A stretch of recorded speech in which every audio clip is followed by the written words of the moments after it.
Hello and welcome to the first ever Mountain West Insider podcast here on the Field of 68 Media Network. My name is Rob Doster. I have with me today a guy that knows the league as well as anybody, Jeff Grammer, who has covered New Mexico specifically, but the Mountain West as a whole, basically since the time that I got into the college basketball space. Jeff, what's going on, man? It's good to see you. Yeah, it's good to see you, man. I know it was just a couple weeks ago. I got to see you and your buddy Jeff Goodman at Mountain West Media Days and West Coast Conference Media Days. So I've already had my dose of Goodman for the season, so that was good. But I'm glad to see you again. Yeah, so we well, first and foremost, calling Jeff Goodman my buddy is getting a little fast and loose with the name buddy. Normally, if someone's your buddy, you like them, and I don't really like Jeff Goodman. But I have you on here because we've struck a partnership with the Mountain West Conference. We're going to be doing a podcast on the Mountain West throughout the season. You're going to see a lot of coaching faces that you recognize throughout the year on here. But I also want to make sure that I group in guys like Jeff, guys that cover the that cover the league as a whole. So it's not just, coach speak that you get over and over again. We get a little bit of insight here from people that know the league as well as anybody, because I'll be honest, I know the top of the conference very, very well. I'm not going to sit here and pretend like I know San Jose State and Air Force and some of these other teams in the league as well as you do, Jeff. So first and foremost, I want to start you off with this. 4 teams from the Mountain West made the NCAA tournament last year. It's not the first time the league's gotten 4 teams in. It has become pretty consistently getting 2, 3, 4, sometimes even 5 bids to the NCAA tournament. What happened last year was San Diego State finally broke through and made that run. And it felt like, at least from the outside, right, that is what the league kind of needed to be able to put a little bit of a national stamp on the conference as a whole. Like, you have all these teams getting in, but how many people are really paying attention when you get knocked out in the first round every year, right? How much did San Diego State's run to the national title game, do you think, did that change maybe the national perspective, maybe a little bit of the feel around the conference? Like, you need that confidence to know you can actually get that done, right? Yeah, 100%. It's sort of, you can only tell yourself that the tournament is so random and it's matchup based, and on any given day, any team can knock somebody off. You can only tell yourself that so long before 12 times in a row, when the league is a one and done, which I think it was. I think it got up to 12 in a row before San Diego State last year won. Yeah, they needed it, not just for the national narrative about them, but they also needed it just because, frankly, I think internally you start wondering yourself a little bit. Again, coaches, you talked about coach speak a little bit. Coaches can spin it all they want, that there's nothing to a streak like that.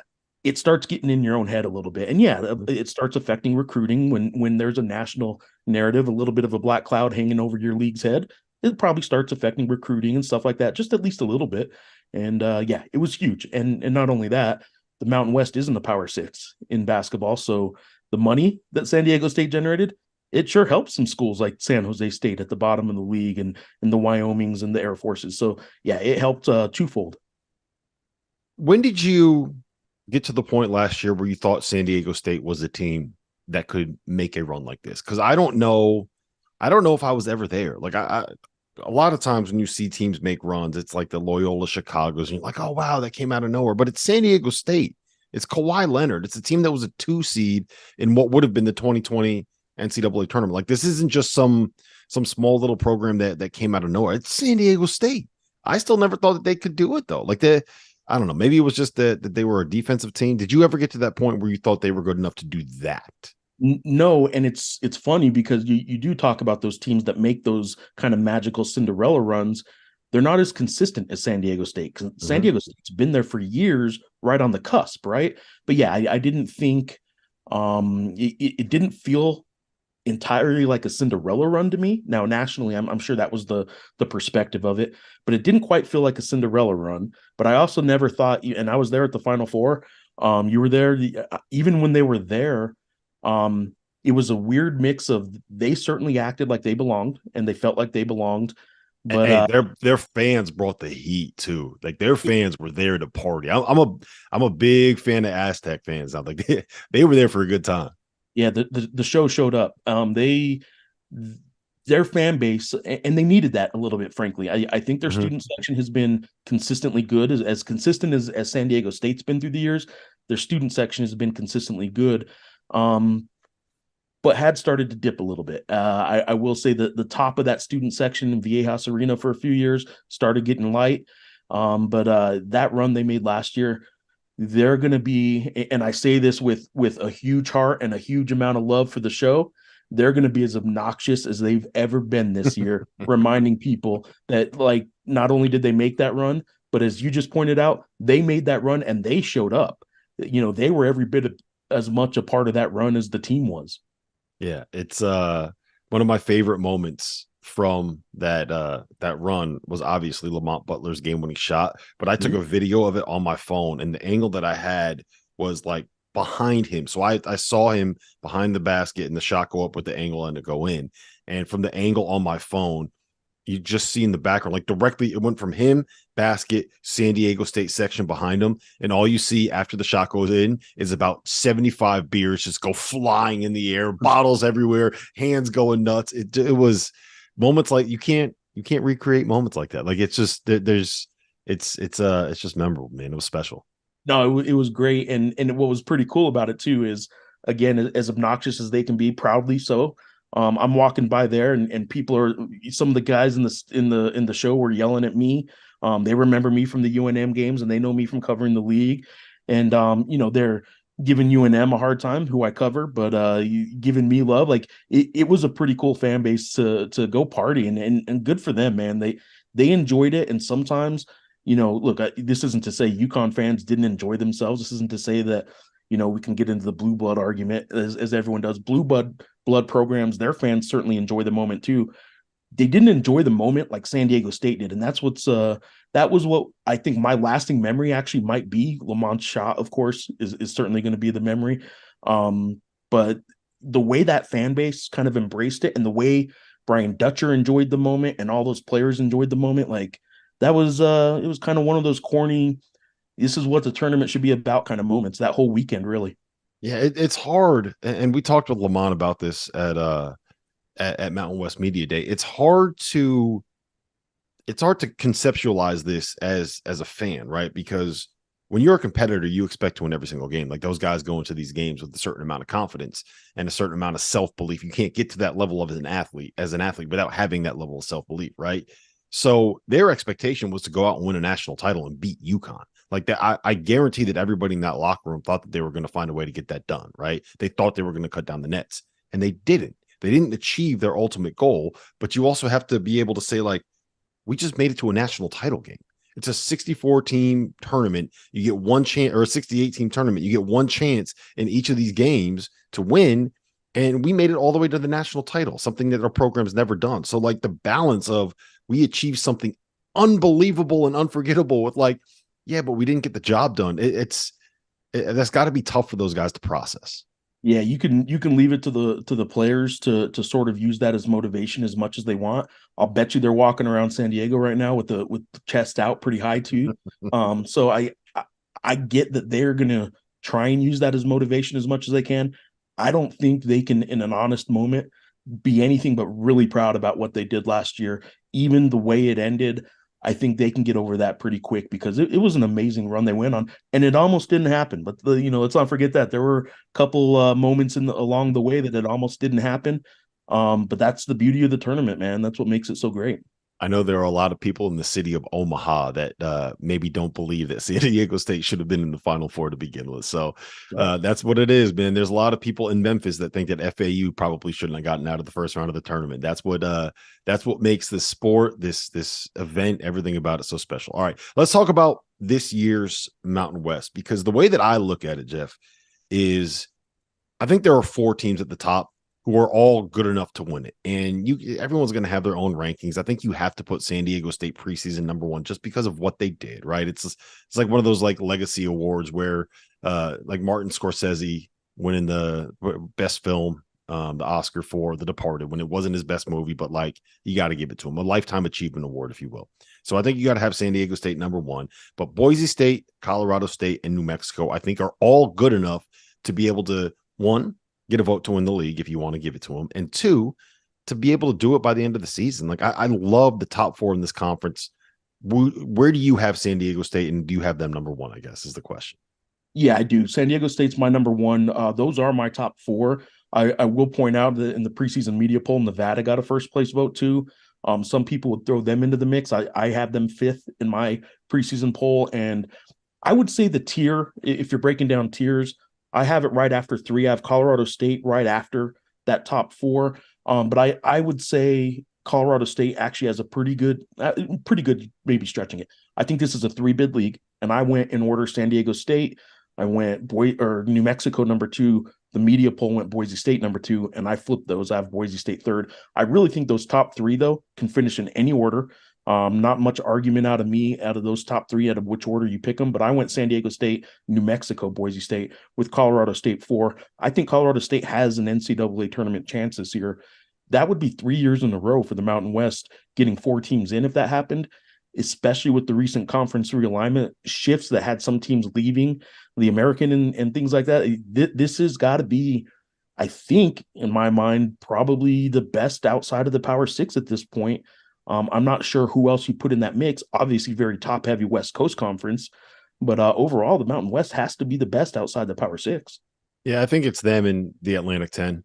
Yeah, With the departures that we've had out of the American, I think you have to put the Mountain West above the Atlantic 10 right now, simply because they've gotten it done. On paper, the Atlantic 10 last year is what the Mountain West is this year, and they got obviously just one bid into the tournament. So you got to actually get it done. Let's kind of go through each one of these teams.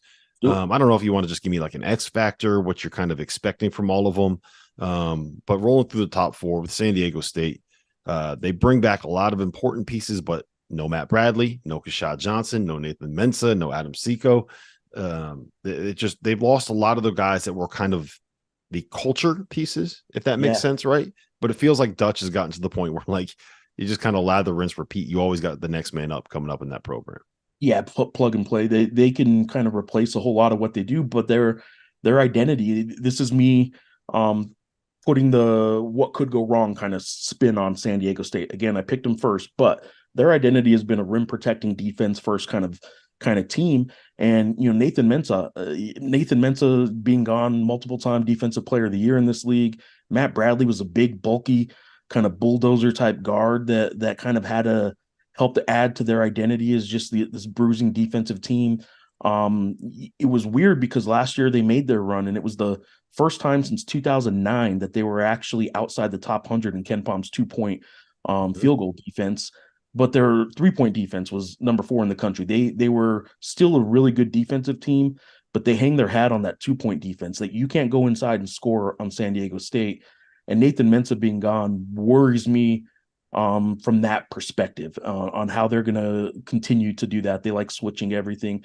They're a team that lost an awful lot. Now, coming back, they have a very good backcourt. Darian Trammell, obviously a really good scorer, and Lamont Butler's riding the wave of not only one buzzer beater in the Final Four, but I got to witness one up close and personal in the pit. Those were 2 shots where the ball is in the air as the buzzer's sounding, and they win the game, and he had 2 of them last year. He's kind of riding that wave a little bit. Great defensive guard in my mind. But I don't know if offensively he's going to either he or Darian Trammell, frankly, I don't know that they're going to replace Matt Bradley in terms of clutch and who to go to at the end of the shot clock kind of stuff or at the end of a game. Yeah, I think to fill that role, I think you got to go to Reese Dixon Waters. Like, I think he's got to be the guy. Like, he's kind of, you want to throw an X factor out there. Obviously, Jaden Ledee, you want him to replace some of what he lost with Mensah, but I think it's Reese Dixon Waters, man. If you're going to be a great team, you need a guy you can give the ball to and say, go get us one. Yeah, absolutely. And he's the guy, right? They've been pretty successful. I mean, Matt Bradley was a transfer. You go back, Malachi Flynn transfer. They've been pretty successful through the years getting a really key transfer to become their key player. You add him to the mix. I really think Reese Waters is the guy that's gonna. Dixon Waters is the guy that's probably the newcomer of the year in the Mountain West. There's a couple other guys that certainly can make a case for that, but he's right there. All right, Boise State. That's who I have number 2 in the conference. I love Max Rice. I love Tyson Degenhart. And I love what Cam Martin in theory can bring them. I think that being able to move Tyson out of the 5 spot where he played a lot of last season is going to be something that that is really important for him. I'm very intrigued to see what Roddy Anderson will be for them at the point guard spot. I think that's what it's going to come down to. The transfer from UC San Diego had a great finish last season. He's a sophomore, but I mean, you move to the Mountain West, that's a little bit of a better league. Yeah, I think too that not only are they going to need to replace Marcus Shaver at that point guard spot, I do think, as you pointed out, that's my key to the team is Tyson Degenhart, who could have been preseason player of the year. And a lot of people, I know coaches in this league think he is the best player in the league. Moving him back to the 4, I think is really the key for Boise State this year and why they, I think, not only can be an NCAA tournament team, but can be, a top 8 seed that has a chance of maybe, getting a win or two, getting to that second weekend a little bit. And I know you mentioned Cam Martin. He missed some time. Obviously, I'm intrigued by him. I think the combination of him and Omar Stanley from St. John's, I think the two of them being able to push Tyson Degenhart over to the 4 is sort of what I would say is the key to this team. Max Rice, though, God, he's one of those guys that I think Mountain West fans are so sick of seeing. Not only is he a coach's son, which comes with a certain annoyance factor, but he has gotten so good the last couple of years that I just think I think Mountain West fans are not happy that Max Rice is back because he's a really good player. Yeah, they're good and they're old. They got a couple 5th-year guys, and obviously Max Rice is in his 27th season. He's been there since a young Jeff Grammer was covering the New Mexico State Aggies back in his college days. So yeah, I really like that group, man. I think that they're good. I think Leon is a terrific coach, and I would bet on them. If I was gonna be a betting man, I think I would probably bet on Boise State to be the team that ends up winning this. It just, I don't know, you'll get better odds than you will in San Diego State. All right, Colorado State is who I have 3rd. And I know that makes it a little bit controversial because I got the New Mexico guy on here, right? How many jokes am I allowed to make about you being a New Mexico homer because you cover them? At least one, right? Well, it wouldn't be a show with me if you didn't make at least 1 or 2. I love Isaiah Stevens. If there's one guy in that league that I think you want the ball in his hands at the end of a clock, all due respect to Lamont Butler, I think it's probably Isaiah Stevens.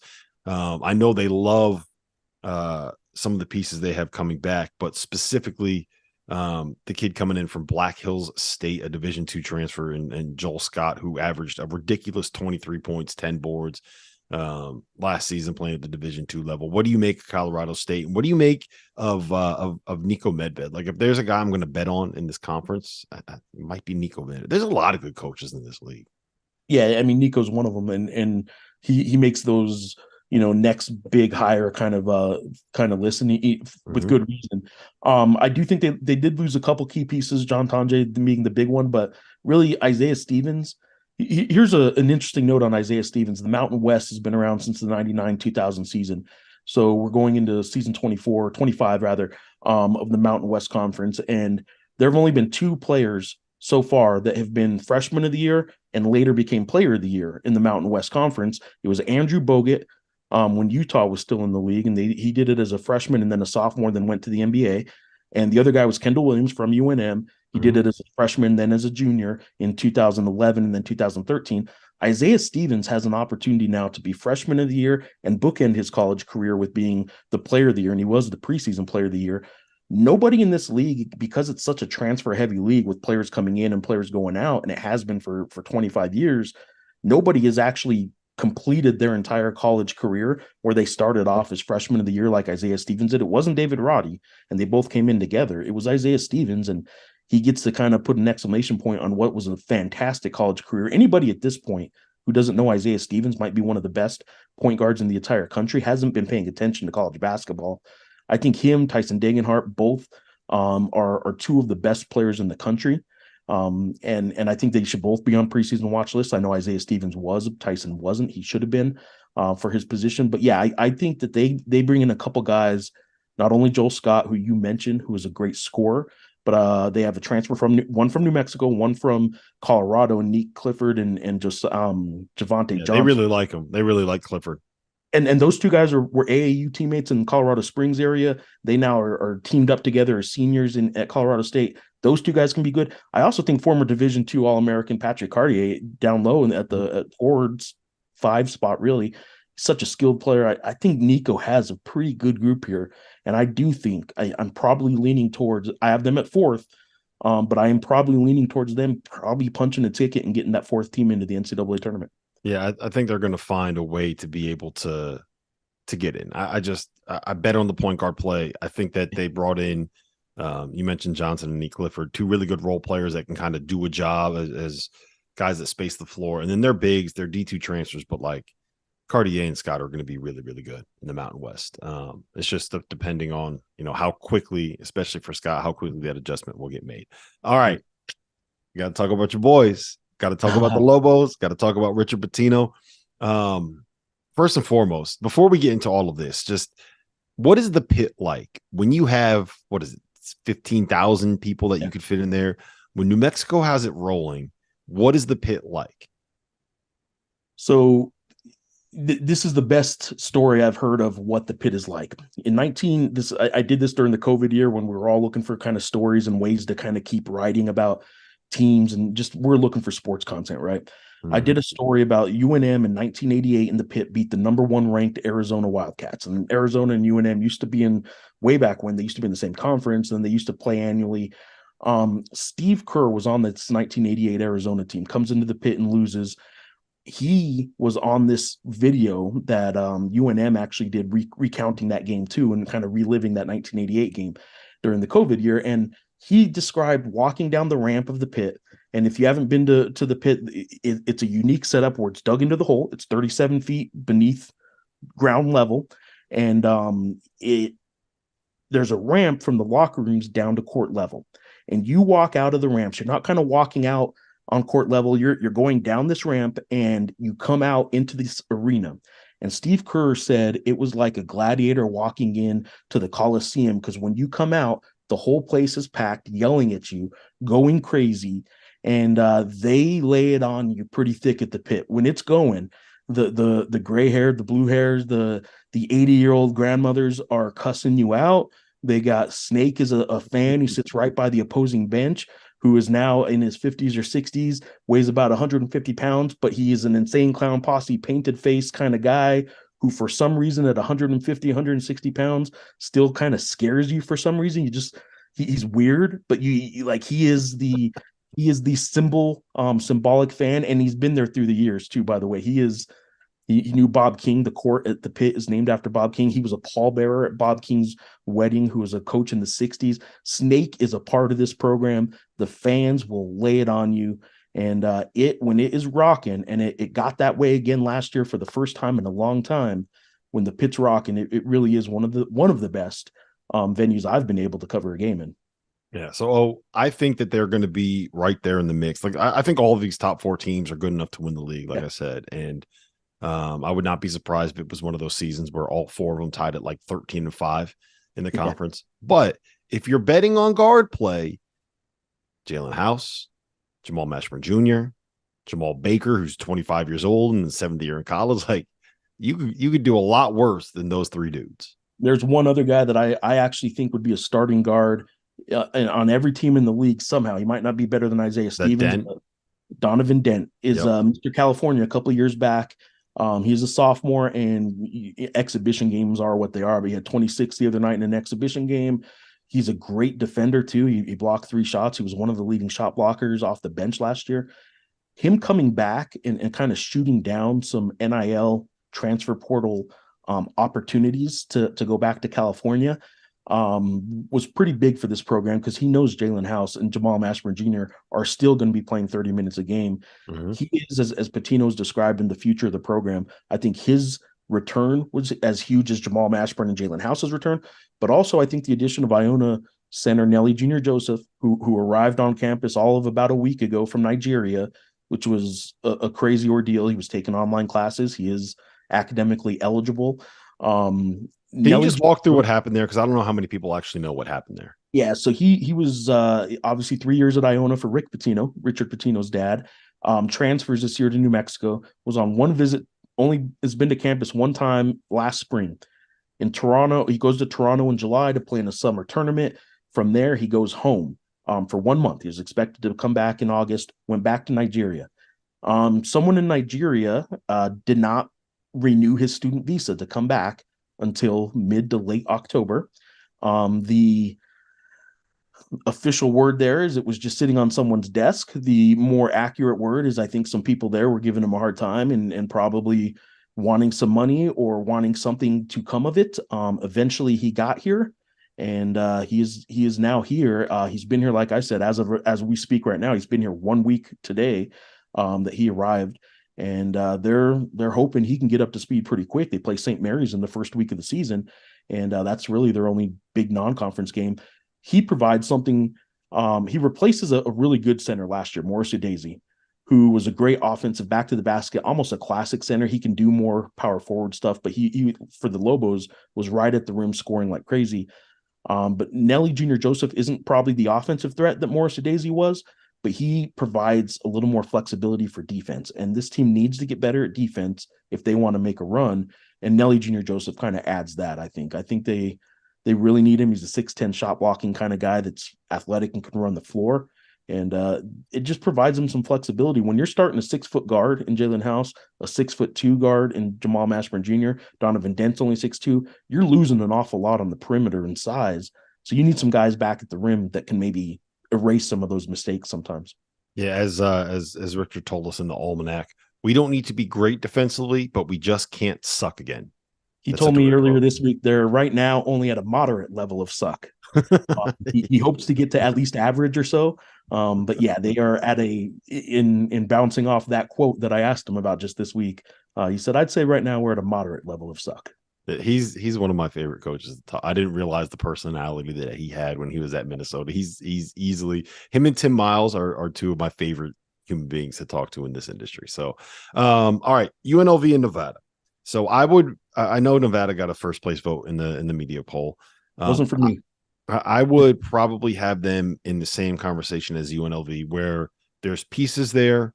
I can tell myself a story where it makes sense, but I still kind of have to see it a little bit before I fully buy into this idea that they can make a run.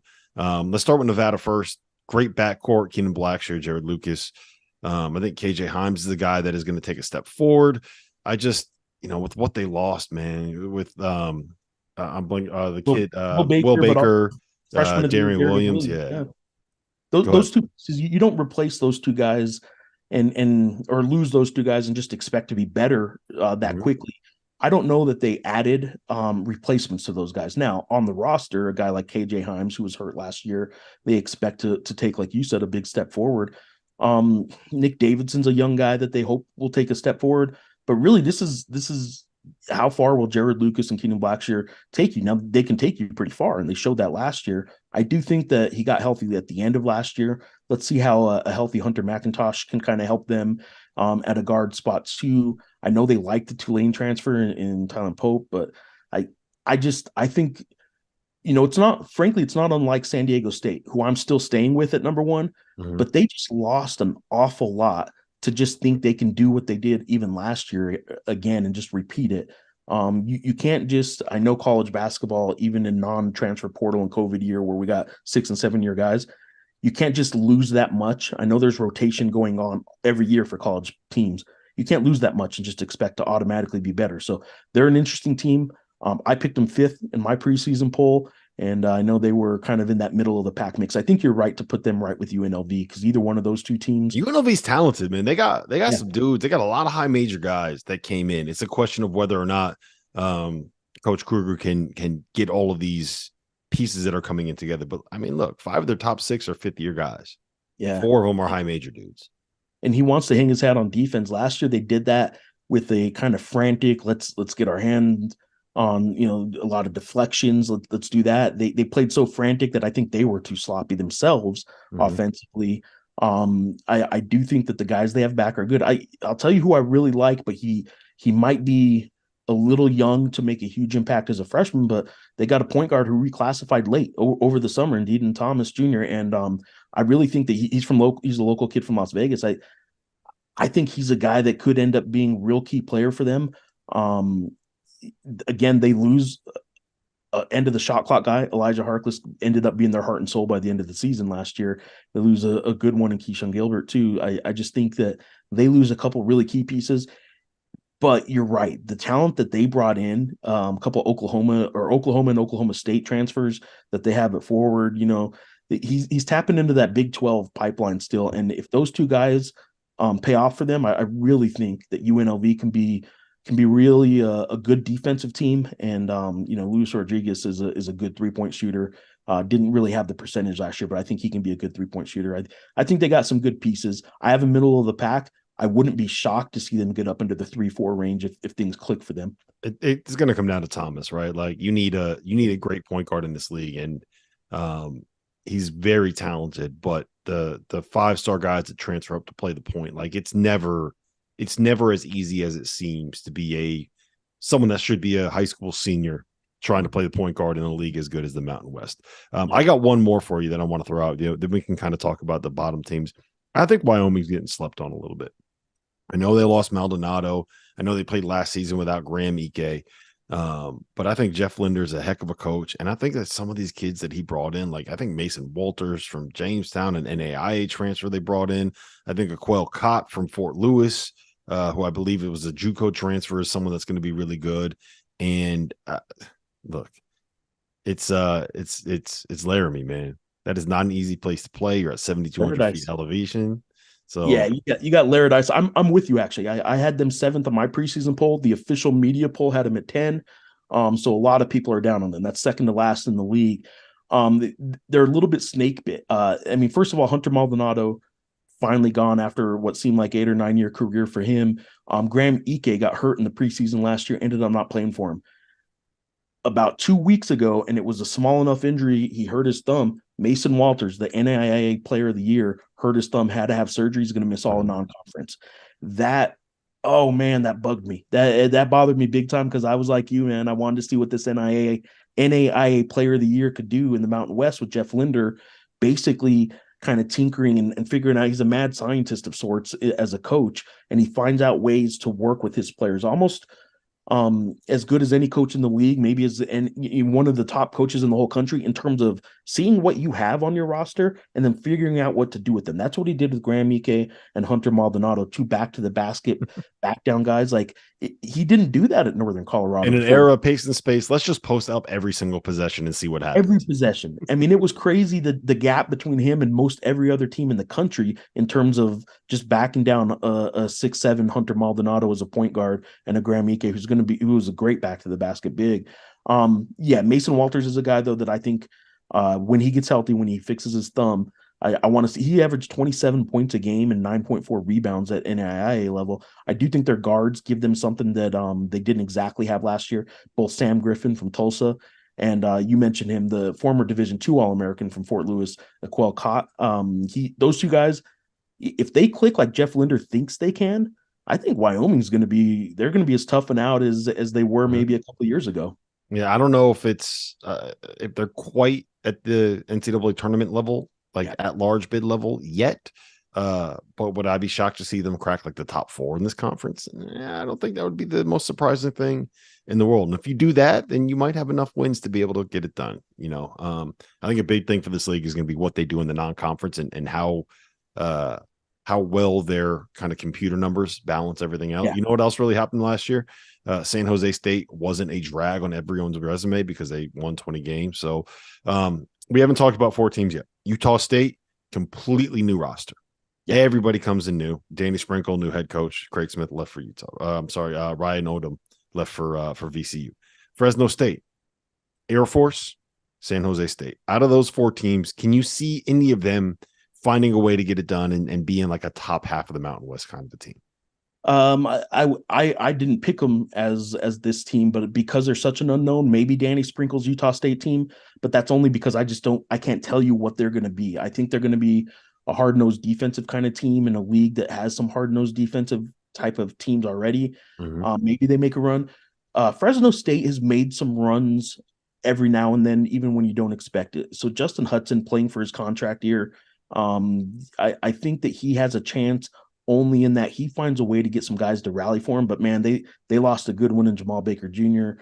They lost another good one in Isaiah Moore. So they lost a couple really good players. They did get a Wyoming transfer, Xavier Ducell, who can hit some 3-pointers. And I do like their big man, Eduardo Andre. His stats don't really show it, but he came on late last year. I think Fresno State might be able to. I don't think Air Force can. It's worth noting for people that don't pay attention to the service academies. In an era where you can rebuild a roster with the transfer portal, you can only lose players at Air Force. You can, after your sophomore year, you have to make a commitment to the U.S. government to either stay in the military for the next 3 or 4 years or however long it is, or you have to transfer. At Air Force, you either lose a player after their sophomore year because they have to make a decision, or I made it sound like an option. That's all you can do is lose a player, or you can't bring a player in. There's no transferring into Air Force. Their best teams through the years are third and fourth year guys playing that system, and you're just not having a whole lot of third and fourth year guys at Air Force anymore. So Joe Scott's got a tough job. I picked him last. They were picked preseason last, and there's probably good reason for that. Yeah, it'll be interesting to see what Tim Miles is able to do as well in an era where NIL is king. Let's just say it's not exactly flowing at San Jose State right now. Yeah, and it is worth mentioning San Jose State real quick, a little more, just because they had such a good run last year. They didn't drag down the conference. They did have the Mountain West Player of the Year, which doesn't happen at San Jose State. And Omari, he was fantastic, but they lose him. They also lose a center in Ibrahima Diallo, who, again, teams didn't go inside against San Jose State, and he was a big reason why. He averaged, I think, 1.7 or 1.8 blocks per game, but he was actually more of the deterrent. The teams didn't even try and go inside on them, and they're a great rebounding team. So they got some pieces at San Jose State. I like their point guard, Alvaro Cardena from Spain, but I just don't see them replacing Omari Moore.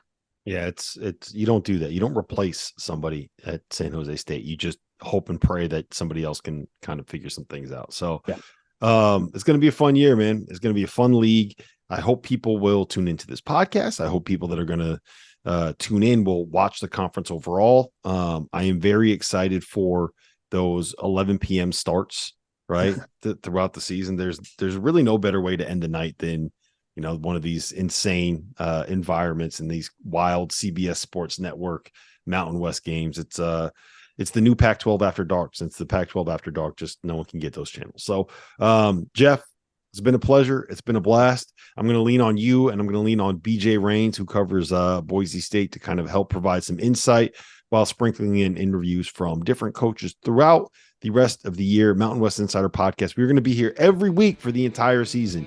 For Jeff Grammer, my name is Rob Doster. I appreciate you guys tuning in.